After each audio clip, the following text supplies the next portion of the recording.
기도하고 시작하겠습니다. 하나님 아버지 감사드립니다. 2020년이 지나가게 하시고 2021년 새해를 맞이하게 하신 하나님 찬양드립니다. 저희들 새로운 소망 가지고 새해 시작한 주님께서 넘치는 총으로 우리 조국에 우리 사랑하는 주님의 몸된 교회들에 부어주시고 우리의 걸어가는 길에 부어주시옵소서. 강의 시작합니다. 성령님 강사시오니 말씀하시고 부족한 종을 주님의 그릇으로 써주시옵소서. 예수님의 이름으로 기도하옵나이다. 아멘. 잘 계셨죠? 예, 우리 찬송, 어제 주일 찬송 우리 전광 목사님과 함께 드렸던 찬송 다시 한번 부르고 이 세상의 모든 죄를 같이 찬송 부르고 그 다음에 강의 시작하겠습니다. 예, 올려주시죠.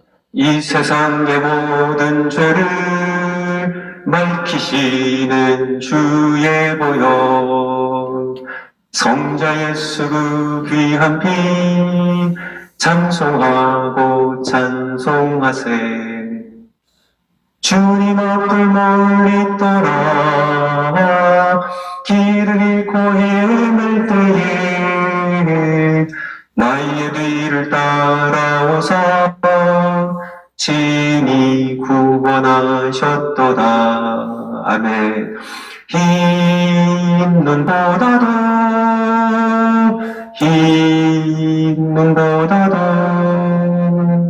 주의 흘리신 보혈로 이게 씻어주옵소서.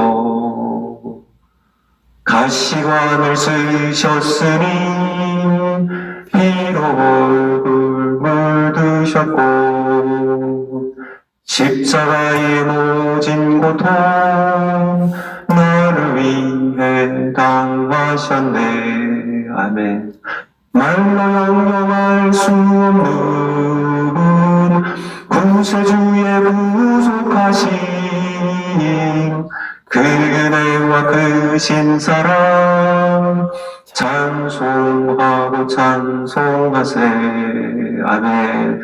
흰 눈보다도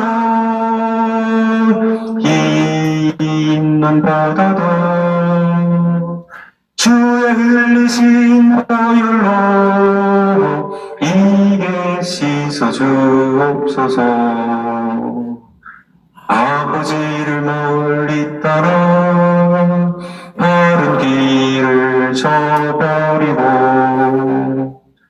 여러 가지 죄악으로 종같이 되었으니 물 같은 것 가지고는 씻을 수가 아주 없네. 주여 귀한 보배 피로 날 정결케 하옵소서. 아멘. 흰 눈보다도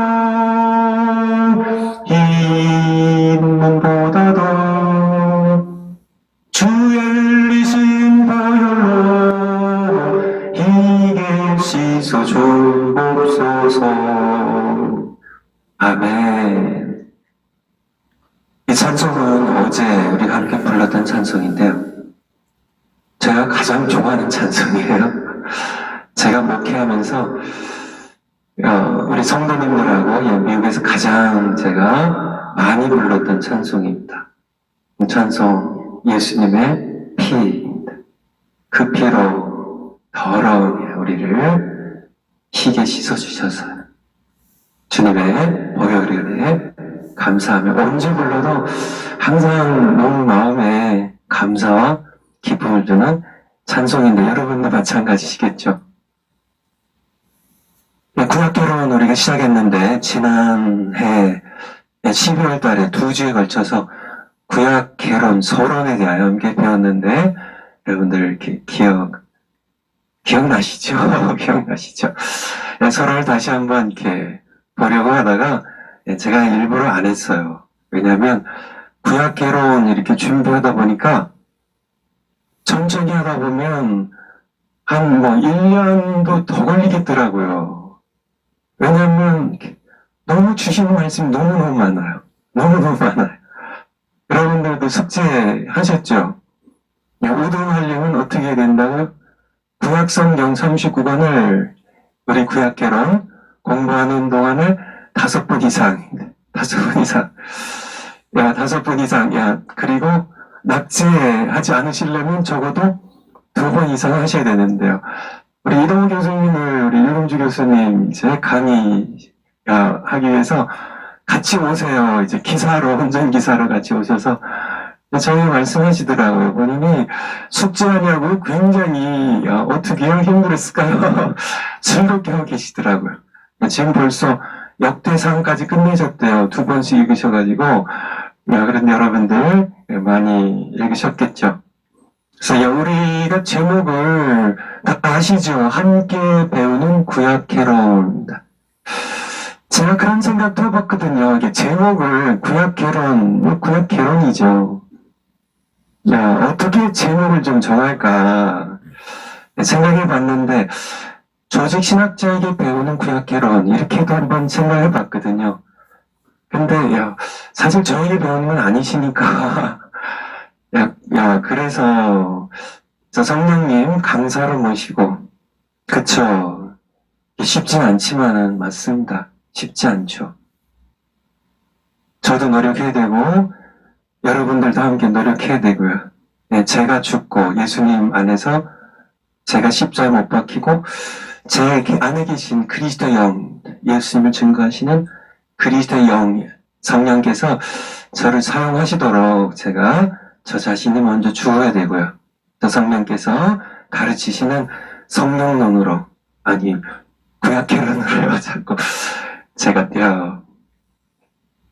조직신학에 워낙 저희가 돼 있어서 구약개론으로, 그래서 우리가 앞서 봤던 것처럼 요한복음 14장 26절에 성령께서 보혜사로 보내준 성령께서 너희를 가르치실 것이라고, 또 요한일서 2장 27절에 보면 너희를 아무도 가르칠 필요가 없다고, 기름 부음이 누구세요? 성령께서 너희를 가르치실 것이라고 말씀하십니다. 그래서 여러분과 제가 함께 배우는 구약개론이에요.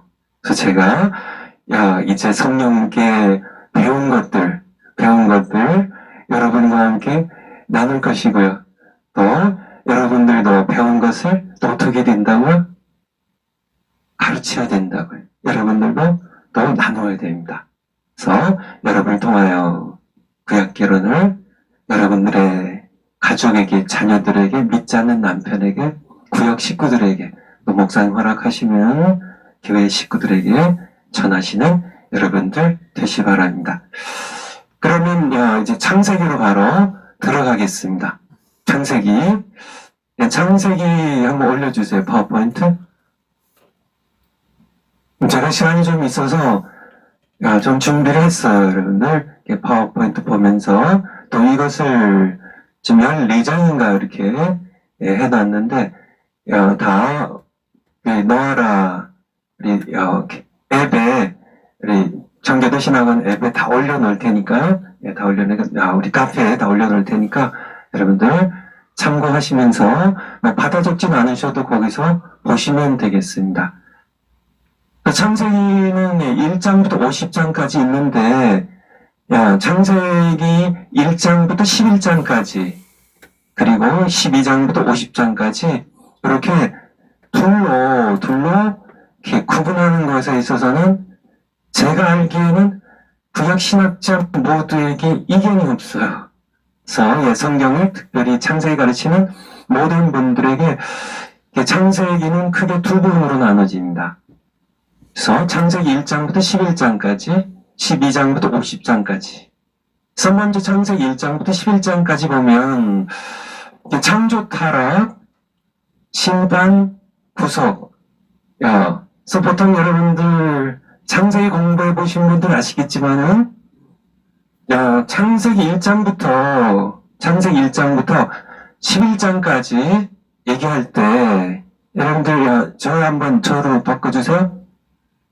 창세기 1장 부터 11장까지 할 때 보통 여러분들 네 사건 많이 한번 들어봤을 겁니다. 뭐예요? 창조, 타락, 홍수 심판, 바벨탑 사건으로, 네 사건으로요. 그리고 12장부터 50장까지는 네 인물로, 이렇게, 아마 많이 여러분들 공부해 보신 분들, 그래서 네 인물이 누구들인가요? 아브라함, 이삭, 야곱, 요셉. 저도 목회하면서 제가 저희 성도님들에게 이렇게 가르쳤어요. 여러 해 동안 이렇게 가르쳤습니다.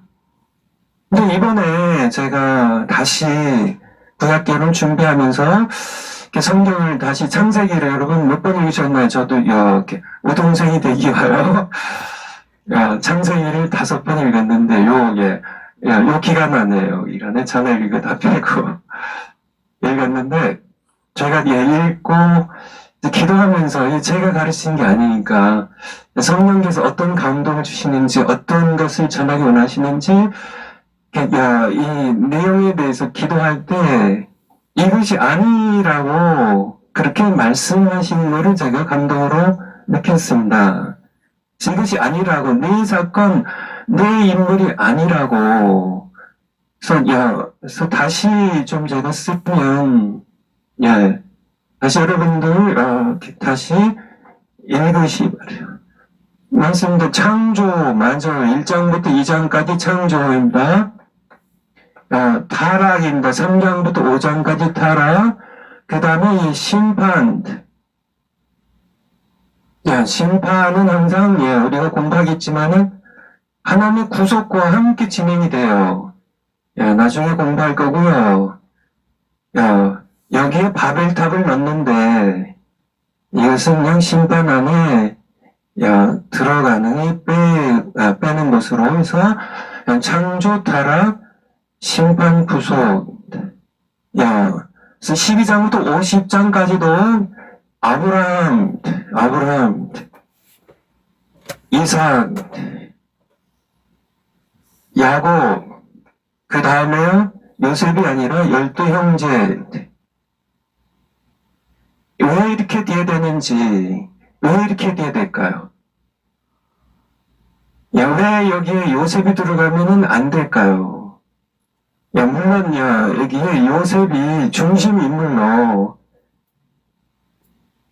성경에 기술되어 있지만은, 그럼에도 불구하고 요셉이 아니라 12형제가 되어야 되는 이유입니다. 여기서 유다가 빠지지 않아야 되는 이유입니다. 왜 여기서 바벨탑이 빠져야 되는지, 그 이유는 예수 그리스도의 구속사적인 관점에서 우리가 창세기를 봐야 하기 때문에 그래요. 이것이 바로 제가 이제 지난해 10월에 인도했는데요. 지난해 10월까지는 저도 내 사건이, 내 인물로 저희 성도님들을 가르쳐 드렸는데, 왜 그때 그렇게 했냐면, 사실은 제가 그때는 구약계를 가르치는 여러 학자들의 책을 참고했기 때문에 그렇게 했어요.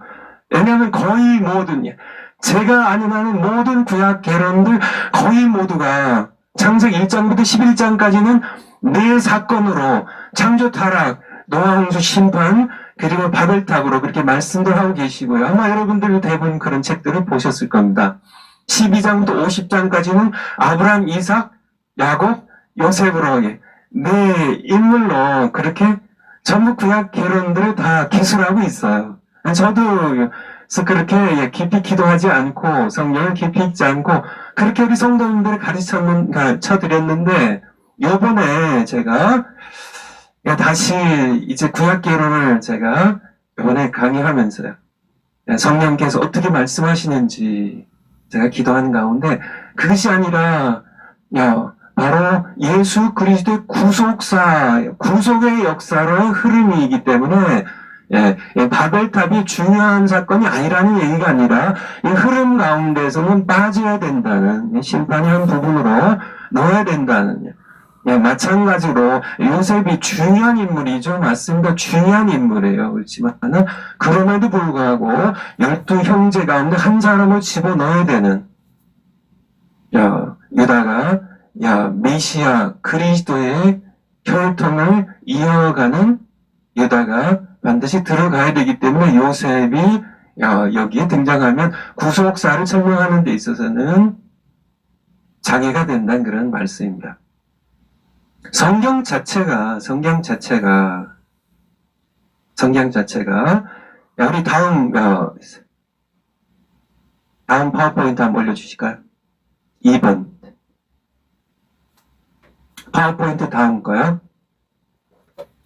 창세기 개요.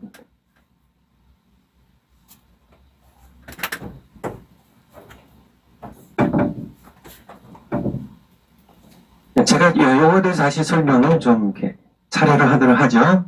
그래서 그 두 번째 거요. 창세기의 히브리어는 베레시트입니다. 베레시트라는 in the beginning이라는 뜻이에요. 태초에 그러니까 이렇게 히브리어로 이 성경 구약 성경의 이름들은 성경의 본문에 1장 1절에 보통 첫 단어 아니면은 그 첫 부분에 있는 그런 단어가 바로 성경의 이름이에요. 그래서 창세기 1장 1절이 베레시트, 바라 엘로힘으로 시작되거든요. 그래서 베레시트가 이 유대인들에게 히브리어로 창세기의 이름입니다. In the beginning. 마찬가지로 우리 출애굽기 하면은 쉐모트인데요. names라는 이름들이라는 출애굽기 1장 1절에 이름들이 나오거든요. 레위기 마찬가지. 바이크라라는 근데 he called라는 그가 부르셨다. 그냥 그렇게 알고 계시면 돼요. 그래서 바이크라 하면은 레위기에 1장 1절의 앞 단어가 바이크라예요. 그가 부르셨다. 여러분들 우리 번역 성경에도 보면 하나님께서 부르시는 그런 것이 나오죠. 그렇게 그냥 아시면 되고요. 헬라어로 창세기는 제네시스입니다. 영어도 그대로 따오고 있죠. 현대 자동차 제네시스가 있는데 그것은 바로 창세기라는 성경 이름에서 따온 거죠. 저자는 누구실까요? 저자는 여호와 하나님이세요. 당연한 건데요. 제가 청신부터 시작해가지고 제가 지금까지 보아왔던 30여 년 동안 보아왔던 모든 구약 성경을 가르친 모든 책들은 전부 모세라고 다 기술하고 있어요. 혹시 예외가 있는지 제가 모르는 예외가 있는지 모르겠지만은 세상에 여러 자유주의 신학자들이 쓴 그런 책들뿐만 아니라 정말 성경이 하나님의 말씀이라고 믿는 그런 보수적인 신학자들도 모두 창세기의 저자는 모세라고 제가 이해를 합니다. 여러분들 이해를 해요. 그냥 하나님의 말씀, 하나님이 저자이신 걸 당연하니까 그러니까 모세라고 얘기하시는 거죠. 그럼에도 불구하고 우리는 이것을 분명히 해야 됩니다. 왜냐하면 여기에서 빈틈을 보이면 금세 인본주의 신학자들이 파고 들어와요. 여러 세속적인 그런 신학들이 금세 파고 들어와요. 그래서 금세 정말 모세가 저자 맞냐. 이게 고등비평 다 하이퍼 크리티즘, 리덕션 크리티즘, 여러 다 그런 것들입니다.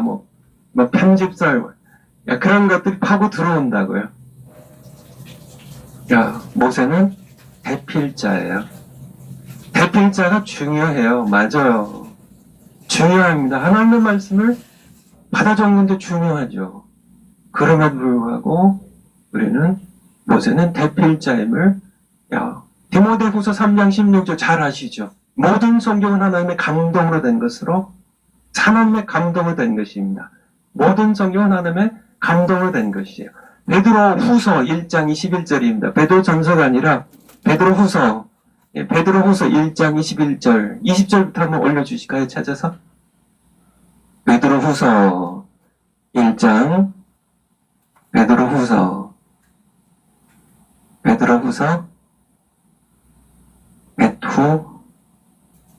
1장, 모든, 20절부터요.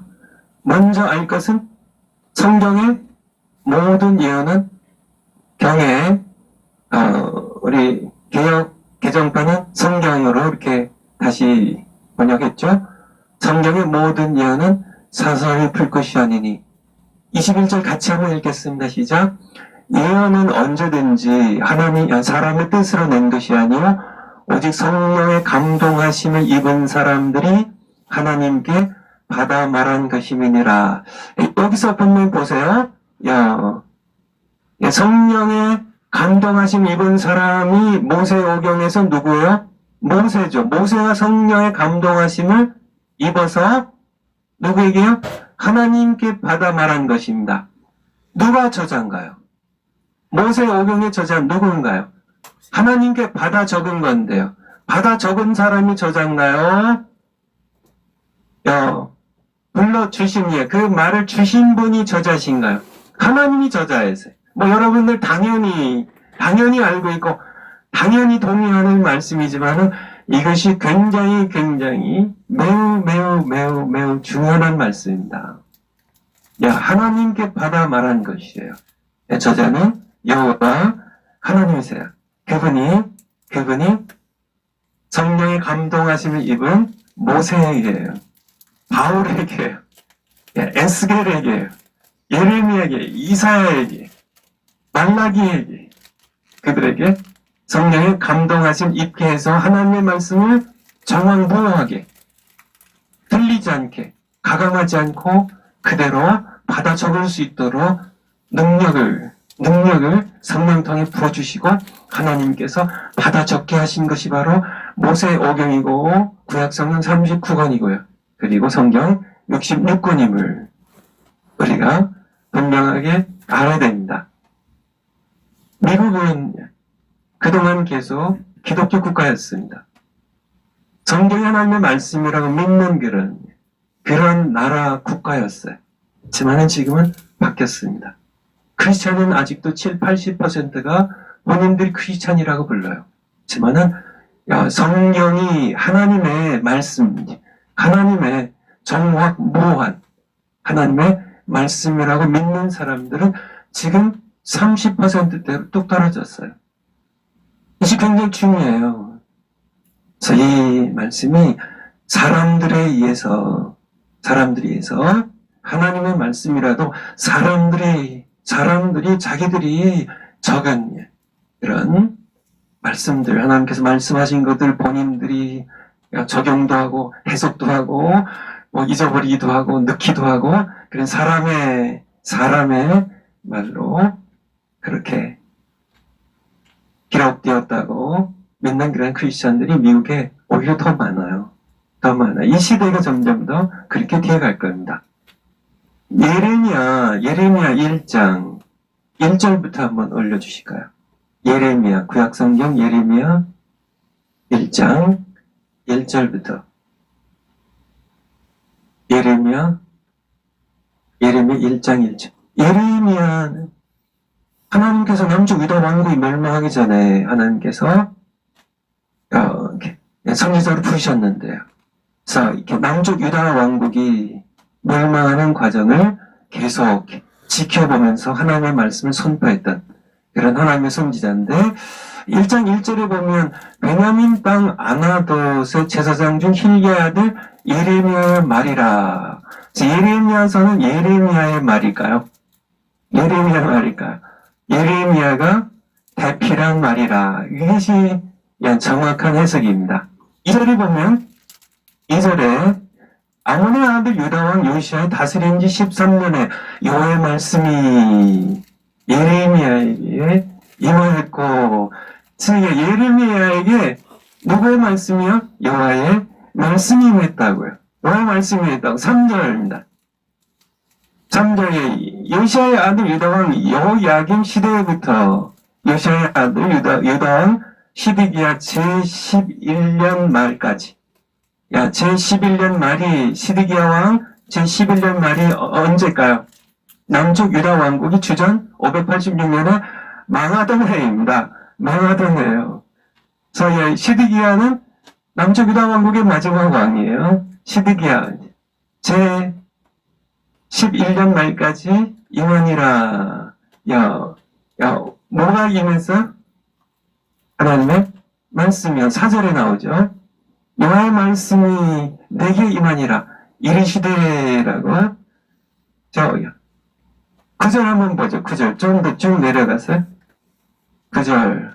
같이 한번 읽겠습니다. 시작. 여호와께서 그 손을 내밀어 내 입에 대시면 내게 이르시되 보라. 내가 내 말을 내 입에 두었노라.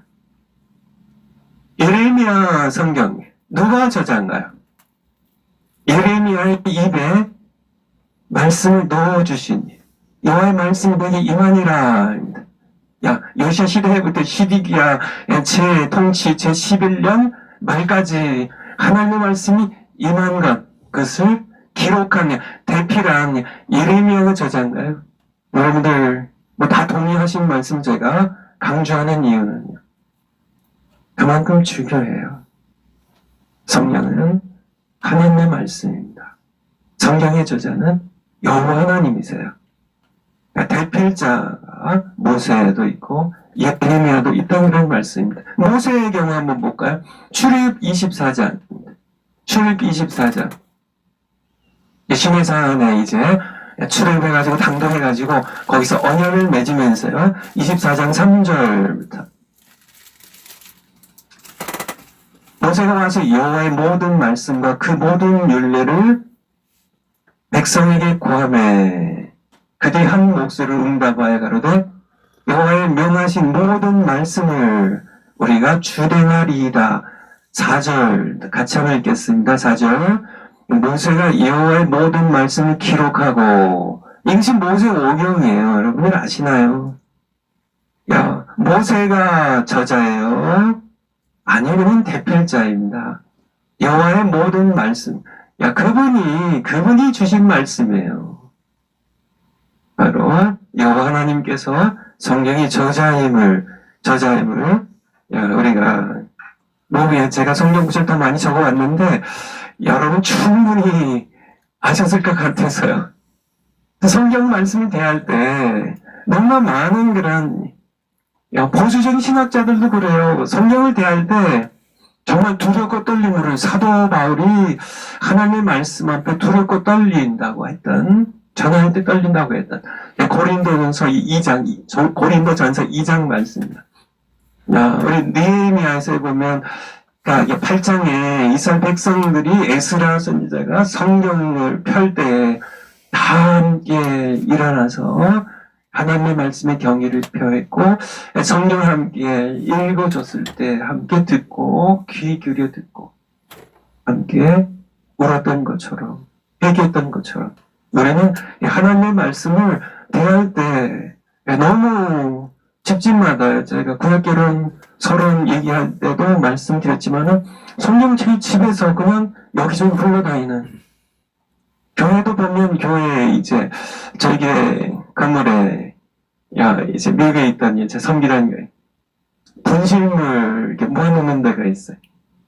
분실물 보면 애들이 옷 집어 팽개치고 모자도 있고 컵도 있고 온갖 것들이 다 있는데 교회 분실물 가운데 가장 많은 게 뭔지 아세요? 성경책입니다.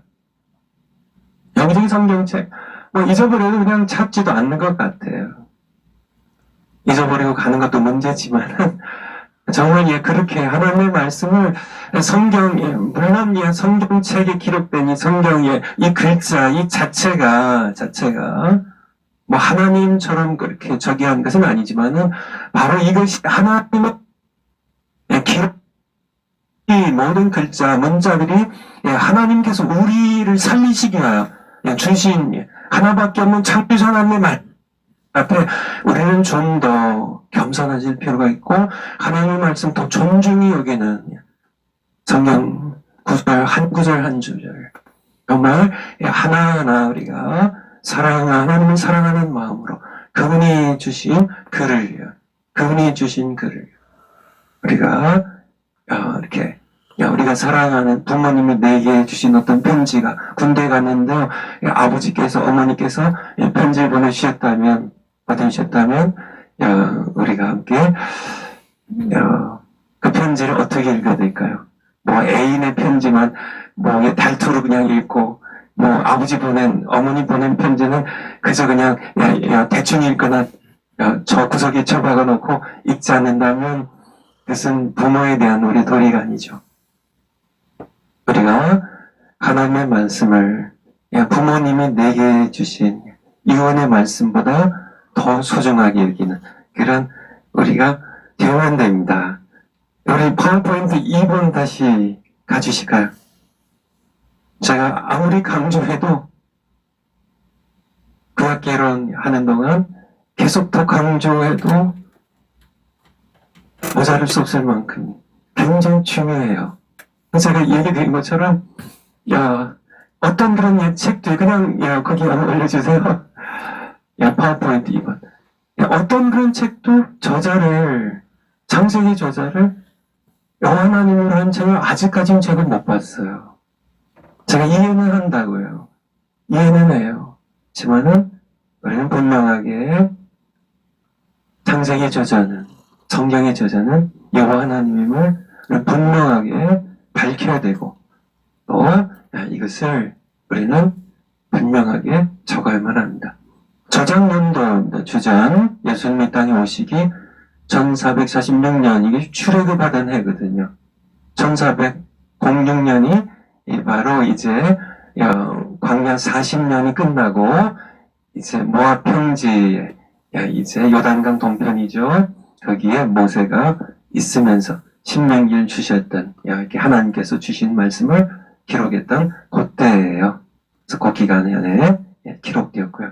주제는 정광 목사님 말씀하신 핵심이 바로 그것이요. 삼일체 하나님께서 창세기 1장에 말씀하시죠. 26절부터 우리가 여서 자신들을 복수로 표현하고 계시죠. 우리가 우리의 형상대로 우리의 모양을 따라 사람을 만들자고 하나님께서 하나님의 형상 자기 형상대로 사람을 남자와 여자를 창조하시죠. 삼일체 하나님께서 우리와 동거하시려고요. 그분의 형상대로 사람을 창조하셨다. 제 주제입니다. 구조야 아까 말씀드린 것처럼 1장부터 11장까지는요. 창조, 타락, 심판, 구속이 항상 병행됩니다. 이거는 우리가 이제 다시 보겠지만은 굉장히 중요한 사실이에요. 항상 노아 홍수가 있나요? 항상 심판과 노아 8식구 구속이 있어요. 소돔과 고모라 성에 불의 심판, 유황불의 심판이 있나요? 롯과 두 딸이 거기서 구원을 받게 되죠. 아내는 소금 기둥이 되지만은 최후의 심판도 마찬가지예요. 어떤 심판도 유다 왕국을 멸망시킬 때도 마찬가지입니다. 항상 그 가운데 남은 자의 구속이 있어요. 바벨탑을 보통 이렇게 넣으시는데 왜 바벨탑을 빼야 된다고요? 구속사 흐름을 바벨탑을 넣으면 구속사 흐름을 예수 그리스도로 진행되는 여러분들 왜 성경을 구속사로 꼭 해야 되나? 성경적으로 당연한 얘기인데요. 여러분들 요한복음 우리 정만 목사님 굉장히 강조하신 건데 요한복음 5장 39절 요한복음 5장 39절 한번 올려주세요. 예수님께서 요한복음 5장 39절 유대인들과 함께 대화하시면서 예수님께서 그런 말씀하시죠. 너희가 성경에서 영생을 얻는 줄 생각하고 성경을 상고하거니와 이 성경은 이 당시의 성경은 구약 성경이에요. 아직 신약 성경은 하나도 쓰이지 않았을 때입니다. 그래서 너희가 유대인들 당신들이 구약 성경을 영생을 얻는 줄 생각하고 성경을, 구약 성경을, 다나흐라는 성경을 상고하거니와 이 구약 성경이 곧 내게 대하여 증거한 것이로다. 이렇게 말씀하고 계시죠. 좀 더 밑으로요. 46절 한번 올려주세요. 46절. 46절. 같이 한번 읽겠습니다. 시작. 모세를 믿었다면 또 나를 믿었으리니 이는 그가 내게 대하여 기록하였습니다. 여러분 아시죠? 모세의 오경은 예수님을 궁극적으로 예수님을 증언하기 위해 기록된 책입니다. 구약계론 서론에서도 좀 말씀드렸지만은 왜 우리가 구속 예수 그리스도의 구속을 관점으로 해서 왜 우리가 이렇게 해야 되나? 그 이유가 바로 여기 있는 겁니다. 우리 누가복음 24장 25절부터 한번. 누가복음 24장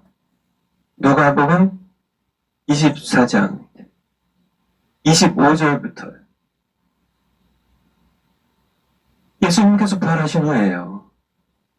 연마으로 내려간 두 제자에게 가라사대 미련하고 굳이 있는 말씀이에요.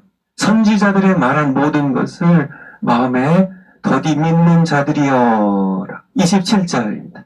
27절. 그 다음 절에 이에 모세의 오경을 통하여 그리고 모든 선지자들의 글로 시작하여 모든 성경이 구약 성경 모든 성경이 쓴 바 자기에 관한 것을 자세히 설명하시니라. 여러분 아시겠어요? 같은 24장 마지막 누가복음 마지막 장인데 더 뒤로 가셔서 34절입니다. 34절. 예수님께서 이제 모든 제자들이 모여있는 곳에 다시 이제 나타나셔서 말씀하시는데요. 말하기를 주께서 과연 살아나시고 시몬에게 나타나셔도 하는지라 이렇게 말씀하시는데 조금 더 더 내려가시. 44절까지 쭉 내려가시. 다 이제 모여있는 자리에 나타나셔가지고 또 이르시되 내가 너희와 함께 있을 때 너에게 말한 바 곧 모세율법과 이것이 토라예요. 이것이 모세오경이에요. 모세율법과 선지자의 글과 시편에 나를 가리켜 기록된 모든 것이 이루어져야 하리라 한 말이 이것이라 하시고 45절까지 맞아볼까요? 이에 저희 마음을 열어 성경을 깨닫게 하시고 여러분 이해하시겠어요? 여러분들 구약 성경이 창세기부터 모세오경부터 모세가 모세를 믿었다면 나를 믿을 것이라고. 왜냐하면 모세오경은 모세가 나를 증언하였기 때문에 나를 가리켜 기록하였기 때문에. 그쵸? 바로 예수님께서 하시는 말씀이에요. 요한복음 5장에 나와있지만은 예수님 부활하신 후에 다시 말씀하세요. 그때까지도 미련한 자들아, 이 더디 믿는 자들아, 성경에 모세와 선지자들이 시편에 나에게 나를 증언하여 기록한 이 모든 말씀들을 더디 믿는 자들이요. 그렇게 책망하는 것처럼 저희의 마음을 열어서 우리 정광 목사님 계속 어제도 말씀 주셨던 것처럼 우리 마음을 열어서요. 우리 정광 목사님 마음을 열으셔가지고 제자들의 마음을 열으셔서 성경을 깨닫게 하시는 것처럼 우리가 구약 개론을 함께 배우면서도 그래 마음을 열어. 우리 학자들이 여러 가지로 이렇게 4가지 사건에서 바벨탑 그냥 보면 바벨탑이 중요한 사건으로 등장해요. 당연히 등장합니다. 11장에 바로 등장해요. 요셉이 중심인물로 형들에게 팔려가가지고 요셉이 고생한 얘기거든요. 애굽의 총리가 되고 그래서 이제 가족을 모두 초청하고 결국 요셉이 눈을 감는 것으로 해서 창세기 50장이 끝나거든요. 맞습니다. 하지만 거기에 유다가 담겨 있거든요. 바로 아브라함 한 명 한 명 한 명을 해서 12명으로 팽창의 역사, 우리 정광 목사 말씀하시는 팽창의 역사, 12형제가 70이 되고 70이 이제 200만 명이 장정만, 전쟁에 나갈 수 있는 장정만 60만 명이 되는, 그리고 점점 하늘의 별처럼 평창해가는 역사를 가리키는데, 그 핵심이 바로 창조, 타락, 심판, 구속, 그리고 언약으로 시작이 되어서 이러한 절차로 밟아가기 때문에, 여기에 요셉을 등장시키면 구속사가 끊어져요. 왜냐하면 예수 그리스도의 구속사의 혈통은 요셉을 통해 진행이 되지 않기 때문입니다. 나중에 보겠지만 12형제를 거기에 요셉보다 사실은 궁극적으로 여기에 나와 있는 주된 인물은 궁극적으로 유다가 된다는 것을 우리가 함께 찾아보도록 하겠습니다. 그리고 마지막으로 우리가 요한복음 20장 한번 다시, 요한복음 20장 30절 한번 보고 다음으로 넘어가겠습니다. 요한복음 20장 30절. 예수께서 제자들 앞에서 이 책에, 좁게는 요한복음입니다, 넓게는 성경 전체야, 기록되지 아니한 다른 표적도 많이 행하셨으나 31절 오직 이것을 기록함은, 31절 오직 이것을 기록함은, 이 성경책을 기록함은, 성경책의 기록 목적이에요.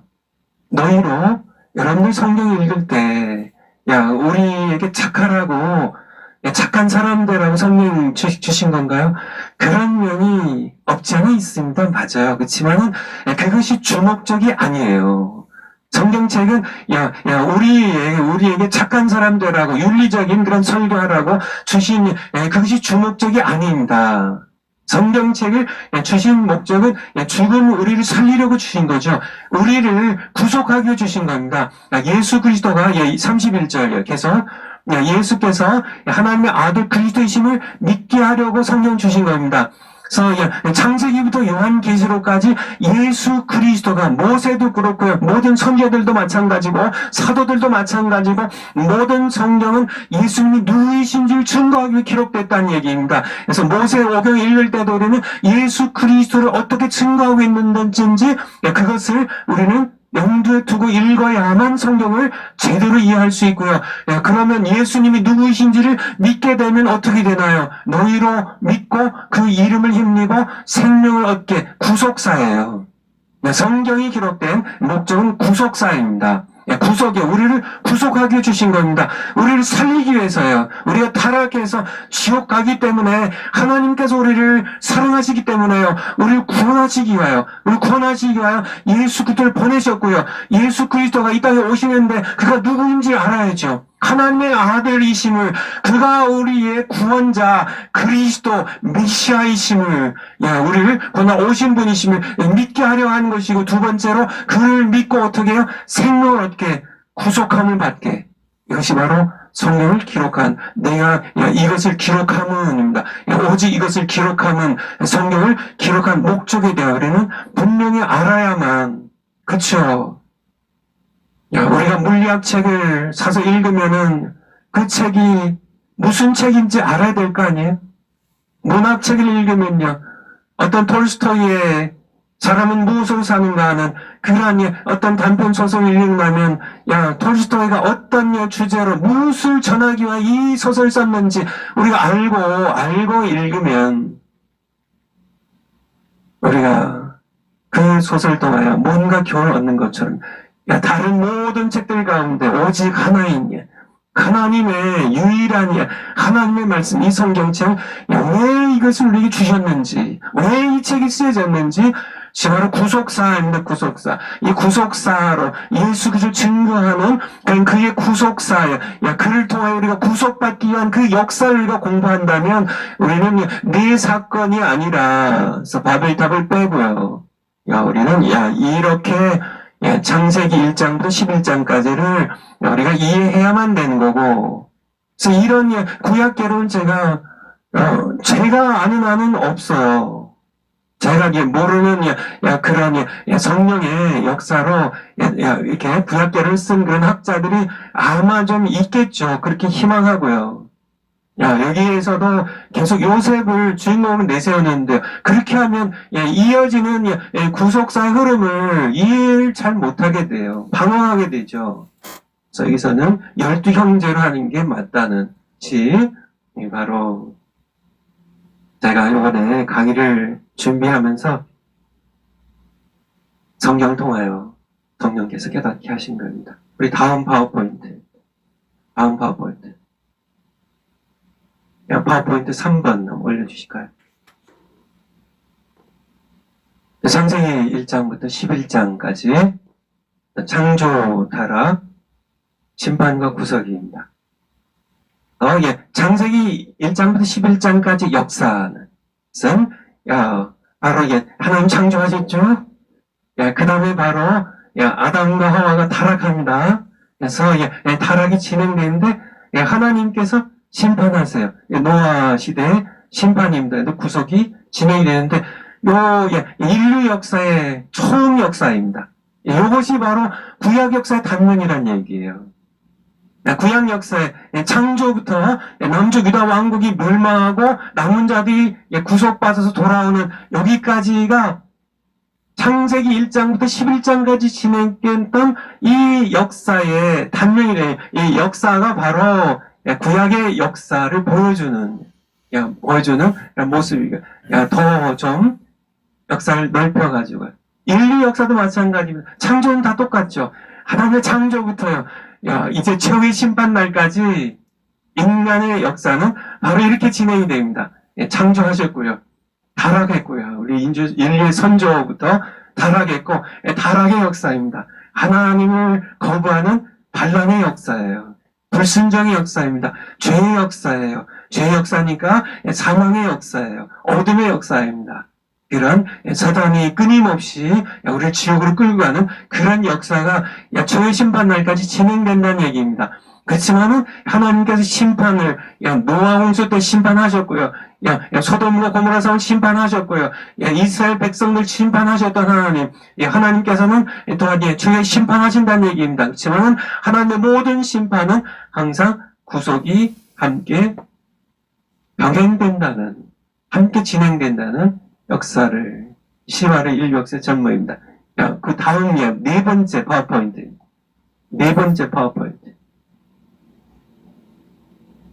창조부터 시작이 됩니다. 창조주가 살아계시다. 제가 이것을 한 10번이 아니라 여러분들의 뇌리에 새겨지도록 한 100번이 아니라 1000번이 아니라 한 10,000번 좀 여러분에게 계속 말씀해 드리고 싶어요. 여러분의 창조주가 살아계십니다. 창조주가 살아계세요. 이것이 우리의 소망입니다. 제가 이게 요즘 미국을 봐도 그렇고요. 한국도 그렇고, 지금 한국은 좀 소망이 좀 보이는데, 미국도 소망이 아직 꺼지진 않았다고 하시는데, 어제 이충근 박사님 말씀 들어보면, 세상을 바라보면 정말 이렇게, 한숨이 나와요. 세상을 바라보면 정말 이렇게 마음이 좀 답답해요. 사람들이 왜 이럴까? 여러분 그렇게 느끼시지 않으세요?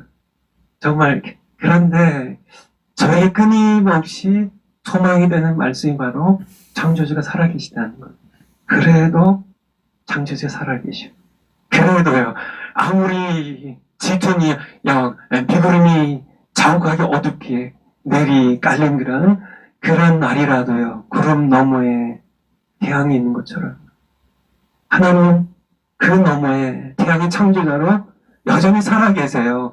아무리 캄캄한 밤이라 할지라도 지구의 반대편에는 여전히 찬란한 태양이 비치는 것처럼 그 태양을 지으신 영광의 하나님께서 여전히 살아계시다는 사실이 혹시 어느 상황 가운데서든 어디에서든지 정만 목사님 갑자기 생각이 나는데 정만 목사님 감옥에 계셨을 때도 그래도 꿋꿋하게 그렇게 힘차게 기도하면서 은혜 가운데 지낼 수 있었던 이유는 창조주가 살아계시기 때문에 그래요.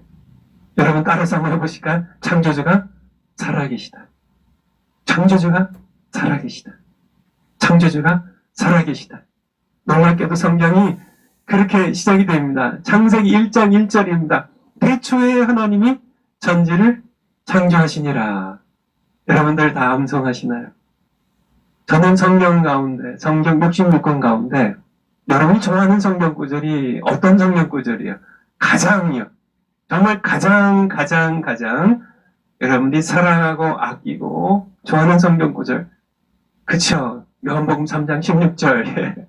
야, 시편 23편이요? 이사야서 53장 5절 6절요?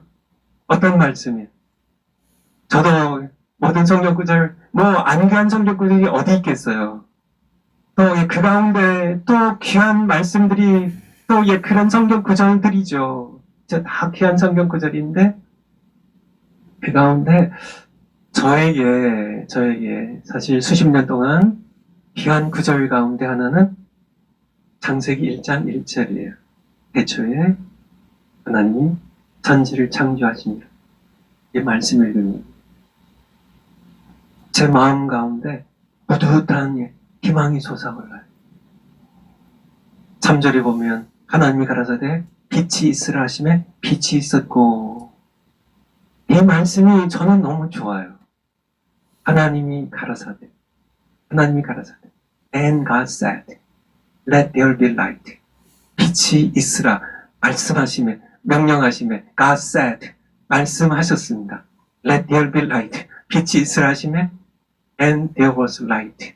빛이 있었고, 하나님의 능력이요, 전능하신 하나님의 권능이요, 하나님의 영광이 그것을 통하여 저에게 확 다가오는 그런 이 감격이 느껴지기 때문에 그래요. 여러분들, 그 밑에는 여러분들 당연히 아시거나 짐작하셨다시피 히브리어입니다. 히브리어는 우리 한국말이나 영어, 보통 거의 모든 말들은 왼쪽에서 오른쪽으로 읽어가는데요. 히브리어는 여러분 아시다시피 오른쪽에서 왼쪽으로 읽어가요. 이렇게 읽어가죠. 베레시트, 이게 첫 단어입니다. 이게 창세기의 이름이에요. 히브리어 이름입니다. 베레시트. 바라가 창조하셨다는 게. 그 다음에 엘로힘입니다. 엘로힘. 엘로힘은 엘 하나님의 복수형이죠. 엘로힘. 앳, 정관사고요. 하샤마임은 이게 복수형이죠. 하늘들을 창조하시고, 베트, 아레츠, 땅을 창조하셨다. 이 바로 성경 66권의 시작입니다. 다음 파워포인트 올려주시죠. 5번째.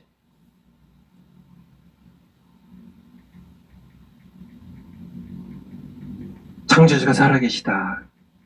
태초에 하나님이 천지를 창조하시니라. 이 진리는 성경 66권의 첫 진리예요. 맨 앞에 있으니까. 맨 처음 하나님 말씀하셨으니까요. 모세 대필자를 통해서요. 그리고 영원한 진리예요. 세상의 모든 교훈들은 시대에 따라 변하거든요. 상대적이거든요. 하지만은 창조주가 살아계시다는, 그분이 천지를 창조하셨다는 이 말씀입니다. 태초에입니다. 시간을 창조하셨어요. 이 태초 이전에는 시간이 없었던 거 여러분 아시나요?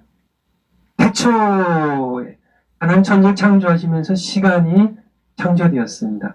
하나님이 하늘이라는 공간을 창조하셨고요.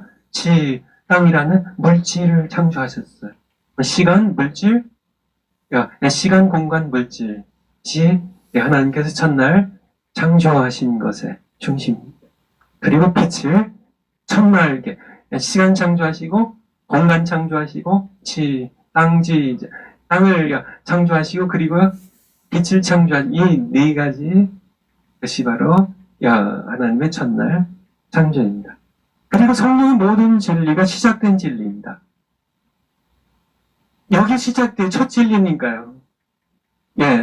창조주 하나님이 살아계시다는 그분이 만물을 지으셨다는 하늘과 땅과 시간과 빛을 지으시고 그분의 형상대로 사람을 지으셨다는 이 진리가 대체 하나님이 천지를 창조하던 이 진리가 성경의 모든 진리를 이끌어가는 이 진리를 믿으면은 다음에 모든 진리들이 전부 다 믿어져요.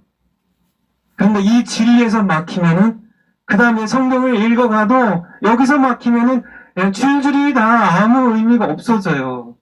다 소용이 없어집니다. 그만큼 중요한 진리예요. 창조주가 살아계세요. 창조주가 살아계세요. 야, 이것을 믿으면요. 더 정확하게 말씀드려서 이것이 믿어지면 하나님의 은혜죠. 창조주가 살아계시다는 이것이 믿어지면 성경에 66권의 모든 진리가 다 믿어져요. 동정녀 탄생이요. 창조주 하나님 살아계신데요. 그분에게 무슨 불가능이 있겠어요? 요즘 무슨 둘리 양 복제도 하고 개도 복제하고 인간도 하나님의 창조를 흉내내고 남용하고 오용하고 있는 창조주 하나님 그걸 못하시겠어요? 하나님께서 홍해를 못 가르치겠어요? 말씀으로 가라사대 빛이 있으라 하심에 빛이 있었고 그분께서 묻이 드러나라 하심에 바다가 한 곳에 모이고 묻이 드러나게 하신 하나님께서 하나님께서 홍해를 지으신 분이 하나님이신데 홍해를 가르치지 못하시겠어요? 우리 인본주의 신학자들 당신들이 한번 대답 한번 해보세요. 당신들이 창조주 하나님을 믿냐고. 당신들이 못하면 하나님도 못하셔야 되냐고. 그쵸? 여기서 막히면 다 막혀요. 이것을 믿지 못하면요. 성경 공부할 필요 없습니다. 여기서 해결하고 가야 돼요. 모든 여러 자유주의신학을 가르치는 여러 신학 박사님들도 많이 계시고 할 텐데 여러분들 이 진리를 놓고 하나님 앞에 한번 서보세요. 하나님 앞에 피조물로서 그분 앞에 피조물로서 한번 서보세요. 하나님의 말씀을 가지고 한번 서보세요. 하나님께서 여러분들에게 깨우침을 주시면 그분이 은혜를 베푸시면 여러분들이 통에 자복하며 회개하고 여러분이 얼마나 흉악한 죄인인지 교만한 죄인인지 하나님을 멸시했다 업신여겼다 엘리 세상의 두 아들 홈리와 비느하스처럼 하나님을 업신여겼다 멸시했다 하나님께 이미 심판하시기로 작정된 그런 두 아들처럼 여러분이 그렇게 행세하고 있다는 사실을 여러분들 좀 깨달으셨으면 좋겠어요. 깨달으셨으면 좋겠어요. 그 다음 파워포인트. 창조주 살아계세요. 비유가 되는 게 있죠. 세상에는 수많은 신들이 있습니다. 수많은 신들이 있어요. 너무 많아요. 인도에는 3억 3천의 신들이 있대요. 인도 목사님께 제가 직접 들은 얘기입니다. 3억 3천의 신이 있대요. 진짜 많더라고요, 제가. 인도에 가봤는데요. 뉴델리 가봤는데요. 신들을 트럭에 싣고 다니더라고요. 정말 많아요. 집집마다 신들이 있다고. 조그만 신들이요. 큰 집은요, 큰 신이요. 발이 몇 개 달렸나요? 8개 달렸나요? 10개, 12개 달렸나요? 그런 신들, 코는, 얼굴은 사람인데, 코는 또 코끼리 코더라고요. 그런 신들이, 무수한 신들이 있어요. 그러나 그들은 모두 만들어진 신들과 죽은 신들입니다. 만들어진 신들. 신명기 4장 28절. 신명기 4장 28절 한번 올려주세요. 신명기. 구약성경 5번째 책인데, 모세오경의 끝에. 4장 28절. 우리 25절부터 한번 볼까요? 25절부터. 이스라엘 백성들이 하나님께서 이제 출애굽 세컨 제너레이션이 그러니까 출애굽하고 이제 그러니까 그 당시 출애굽 당시 20세 이상이었던 모든 이스라엘 출애굽 첫 세대는 전부 광야에서 죽었습니다. 이제 출애굽 당시 20세 미만이었던 그런 그리고 광야 시대에 태어났던 40년간 태어났던 이 사람들에게 모세가 이제 마지막에 죽기 전에 하나님의 말씀 전한 건데요. 야, 내가 그 땅에서 이제 가나안 땅에 이제 들어가게 되는데, 요단강을 이제 들어가게 되는데, 아들 낳고 손자 낳고 오래 살 때 만일 스스로 부패하여 무슨 형상의 우상이든지 조각하여 네 하나님, 저가 이 조각한 죽은 신들, 만들어진 신들 만들어내면 네 하나님 여호와 앞에 악을 행함으로 하나님께서 너를 격발하면, 야, 왜 하나님 너를 격발하세요? 야, 우리 그 학교는 서론 기억나세요? 언약의 세 번째 약속이 뭐예요? 독점적 소유관계입니다. 질투하신 하나님이잖아, 그래요. 질투하신 하나님이십니다. 야, 27절로 내려갈까요? 27절. 25절에서 그 다음 절. 여호와께서 너희를 열국 중에 흩으실 것이요. 이 말씀이 정말 이루어졌습니다. 북쪽 이스라엘 왕국은 아시리아 제국의 주전 722년에 멸망당하고요. 열국 중에 흩어집니다. 그리고 다시 남쪽 유다 왕국은 주전 586년에 바벨로니아 제국에 의하여 다시 포로로 열국에 흩어지게 되죠. 여호와께서 너희를 열국 중에 흩으실 것이요. 뭐 하면요? 우상 숭배하면 바알 신 섬기고 아세라 여신 섬기고 이방의 여러 만들어진 죽은 신들 섬기면 하나님께서 질투하신 하나님이기 때문에 너희를 열국 중에 흩으실 것이요. 여호와께서 너희를 쫓아 보내실 그 열국 중에 너희의 남은 숫자가 많지 못할 것이며 28절 같이 한번 읽겠습니다. 28절. 너희는 거기서 사람의 손으로 만든 바 보지도 못하며 눈이 있어도 보지도 못하며 귀가 있어 듣지 못하며 입이 있어도 먹지 못하며 코가 있어 냄새도 맡지 못하는 목석의 신들을 섬기리라. 시바로 바벨론 제국에 아수르 제국에 있었던 여러 신들이에요. 그 신들 만들어진 신들이 세상에 이런 신들이 너무 많아요. 29절 한번 해볼까요? 하지만은 그 목석의 신들, 만들어진 인간이 만든 신들 섬기면서 내가 거기서 내 하나님 여호와를 이런 신들은 다 죽은 신들이구나.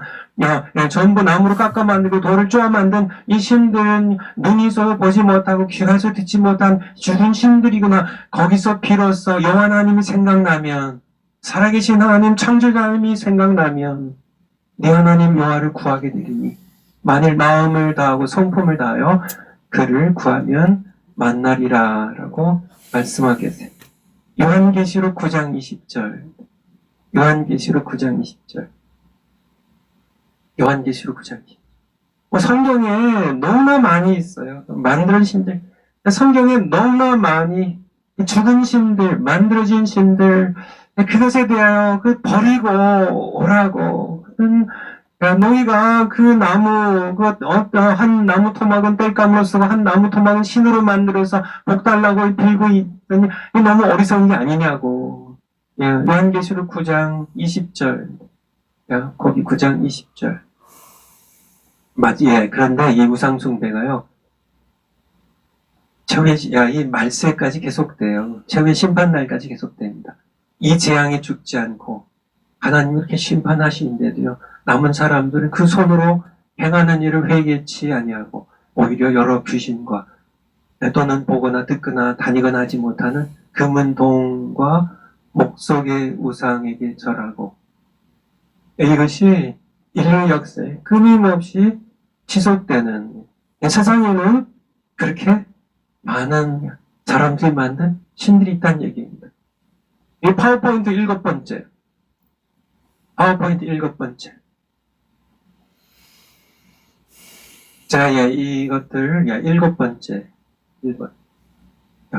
전부, 우리, 노아라 카페에 다 놓아달라고 부탁드렸으니까, 거기서 여러분들, 또 보시면서는 복습하시고요. 하시면 됩니다. 그래서, 그 다음이, 거기 번호가 매겨졌네. 아마 여러분 잘 안 보이면, 맨 오른쪽 밑에 보면 7번이에요. 이게 7번입니다. 창조주가 살아계세요. 세상에 이렇게 수많은 그런 만들어진 죽은 신들이 세상에 널려 있는데요. 귀신들이거나 아니면 만들어진 죽은 신들이 그 중에 홀로 구별된 이것이 거룩의 한분 창조자 하나님이 살아계세요. 이사야서 44장 24절에 네 구속자여 모태에서 너를 지은 나 여호와가 이같이 말하노라. 나는 만물을 지은 여호와라. 창조 하나님이세요. 홀로 그분 홀로 하늘을 폈으며 나와 함께한 자 없이 땅을 펼쳤고. 지 하나님, 창조자 하나님 한 분이 살아계세요. 다음 파워포인트요. 다음 파워포인트 8번. 파워포인트 8번. 네. 파워포인트 8번. 창조자 살아계시. 또 이사야서 45장 18절에 대저 여호와께서 이같이 말씀하시되 하늘을 창조하시니 그는 하나님이시니 그가 땅을 지으시고 그가 그것들을 만드셨으며 그것을 견고하게 하시되 혼돈하게 창조하지 아니하시고 맞죠? 질서 있는 세계입니다. 지구가 태양을 돌고요. 사람이 거주하게 그것을 지으셨으며 나는 여호와라 나 외에 다른 이가 없느니라 말씀하셨습니다. 나 외에 다른 이가 홀로 한 분이신 하나님이십니다. 홀로 한 분이신 하나님. 우리가 우리는 사랑하고요. 그분이 우리의 창조자세요. 그분이 우리의 구속자세요. 그리고 다음 파워포인트까지만 우리 공부해야 될 것 같은데 우리 9번 파워포인트 9번 거기까지만 오늘 공부하도록 하겠습니다. 사도 바울이 2차 선교 여행 중이었어요. 그가 이제 데살로니가에서요 베레아로요 베레아에서 아테네로 아덴니에 성경 아덴네 지금 아테네이죠. 아테네로 가서 창세기 17장 16절 한번 올려주세요. 창세기 17장 16절. 아니 사도행전이에요. 사도행전. 제가 사도행전 17장 16절. 바울이 아테네입니다. 지금 그리스의 아테네에서 저희를 선교 일행을 기다리다가 온 성에 우상이 가득한 것을 보고 마음이 분했어요.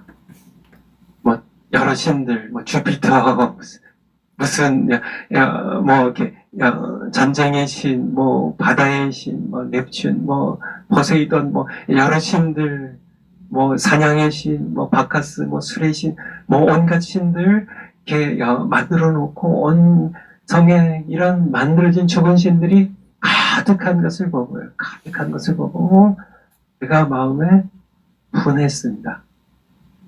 우리가 이런 마음을 가지고 정말 하나님께서 그들 창조하셨는데요. 아테네 사람들도 창조하셨는데요. 로마 사람들도 창조하셨는데요. 오늘날 전철 타고 오면서 너무나 많은 사람들이 하나님이 창조하셨는데 그들의 창조주가 살아계신데요. 여전히 창조자는 알지 못한 채 세상에서 우상을 숭배하며 돈을 우상으로 섬기고 쾌락을 우상으로 섬기고 자기 자신이 우상이 되어서 신이 되어서 살아가는 수많은 사람들을 보며 마음의 사도 바울처럼 분하게 여기는 좀 분한 이들이 그냥 두면 지옥 갈 텐데요. 너무나 많은 아테네 그 시대에도 마찬가지 너무나 많은 신들이 있어서 사도 바울이 하나님 때문에 분했어요. 하나님 때문에요. 하나님 살아계십니다. 왜 하나님 믿지 않고 하나님 찾지 못하고 사도행전 17장 24절부터 그래서 이제 아테네 사람들에게 그렇게 선포를 합니다. 당신들이 이렇게 너무 많은 신들을 만나서 섬기는데 내가 보니까 알지 못한 신이라고 이렇게 하는 재단도 봤는데 내가 알게 하겠다. 그것을 내가 너에게 알게 하리라. 23절이고 24절에 우주와 그 가운데 있는 만유를 지으신 만물을 지으신 신께서는 창조주가 살아계시다. 우주를 지으신 하나님이십니다. 천재 주제세요. 손으로 지은 무슨 남자의 신전, 뭐, 판테온, 무슨 올림푸스 산에 무슨 여러 신전들, 거기 계시지 않고, 25절에 또 무엇이 부족한 것처럼, 사람의 손으로 선물 받은 것이 아니에요. 뭐 해서 갖다 바쳐야 되고, 이렇게 옮겨 드려야 되고, 이런 것이 아니에요. 오히려 그분은 섬김을 받는 것이 아니라, 그분은 만민에게 생명과 호흡과 만물을 친히 주시는 분이십니다. 우리에게 생명을 주시는, 호흡 주시는, 만물을 친히 우리에게 주신 분이세요. 28절. 그 밑으로 내려가서 28절. 우리가 그를 힘입어, 창조자 하나님을 힘입어, 그분이 우리에게 호흡을 주시니까요. 생명 주시니까. 만물을 먹을 것을 주시고 햇볕을 주시고 비를 주시고 눈을 주시니까요. 우리가 그를 힘입어 호흡하고 살며 기동하며 있느니라. 맞습니다. 창조자는 살아계세요. 29절 이와 같이 신의 소생이 되었은즉 하나님께서 우리를 만드셨기 때문에요. 신을 금이나 은이나 돌에다 사람의 기술과 고안으로 새긴 것과 같은 그런 죽은 신들과 같이 살아계신 하나님을 여길 것이 아니니라. 30절에 알지 못하던 시대에는 하나님을 허물지 아니하셨거니와 이제는 어디든지 사람을 다 명하사 회개하라 하셨으니 회개하라고. 이는 정하신 사람으로 하여금 누구세요? 예수님이세요. 사람이 되신 하나님 예수 그리스도로 하여금 천하를 공의로 심판할 날을 작정하시고 심판할 날은 작정됐습니다. 다가오고 있어요. 이에 저를 죽은 자 가운데 다시 살리신 것으로 부활을 통하여 모든 사람에게 믿을 만한 증거예요. 부활은 연하의 표적이 믿을 만한 증거예요. 역사상입니다. 하나님께서 친히 사람이 되어 이 세상에 오셨던 사건이 성육신이고요.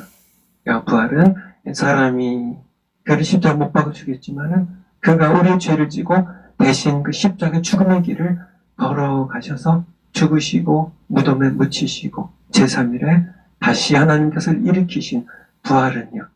역사상 일어났던 역사의 중요한 사건이고 창조의 복음과는 중요한 사건입니다. 모든 사람에게 믿을 만한 무엇을요? 증거를 줍니다. 모든 사람들에게 믿을 만한 증거를 줬어요. 여기까지 오늘은 공부를 하도록 하겠습니다. 창조주가 살아계세요. 창조주 하나님. 여러분들 마음이 어떠세요? 너무 좋죠? 든든하시죠? 그분이 여러분의 하늘 아버지세요. 저는 생각만 해도 너무너무 좋아요. 나 같은 이런 정말 바보 같은 멍청한, 정말 죄로, 그렇게 참 욕망으로, 참 이렇게 지옥 갈 수밖에 없는 나 같은 죄인을, 나 같은 피조물을 어떻게 그렇게 사랑하셨길래 나를 자녀 삼으시고, 우리로 하여금 아버지라고 부르도록 자신을 아버지라고 부르라고 우리를 자녀 삼아주시고, 우리를 천국의 상속자로 삼아주셨는지. 그쵸. 이 사실, 이것이 바로 창세기가 가르친 첫 진리예요. 첫 진리입니다. 그분이 어느 눈이 내리나요? 누가 눈을 만드셨어요? 여러분이 하늘 아버지께서요. 그쵸? 밥 드실 때 채소 하나가요. 쌀 하나를요. 누가 주셨어요? 여러분의 아버지가요. 그분이 만드신 겁니다. 창조하실 때 넷째 날에요. 묻에서요. 셋째 날이네요. 셋째 날에 묻이 드러나라 하시고 이 땅에게 명하셨어요. 모든 채소들 그리고 씨 맺는 모든 곡식과 과일들 그리고 여러 수목들이 자라나게 하셨죠. 셋째 날. 만드신 분이 바로 여러분의 하늘 아버지세요. 그분이 바로 참여주십니다. 기도하겠습니다. 하나님 아버지, 저희가 하나님을 아버지라고 부를 수 있다는 이 사실 하나만으로도 저희들은 사실은 종으로 노예로만 써주셔도 저희들은 너무너무 감격스러운데 저희들을 예수님 때문에 그의 흘리신 피로 덮으셔서 우리 죄를 씻어내시고 자녀 삼아주셔서 영원한 천국 백성 되게 하셔서 너무너무 감사드립니다. 저희들 이 사실 마음에 꼭 새기고 잊지 않고 하루하루 살다가 주님께서 이제 와라 하실 때 저희들 주님 곁에 천국 본향에 가겠습니다. 감사드립니다. 예수님 이름으로 기도하옵나이다. 아멘. 네, 내일 뵙겠습니다.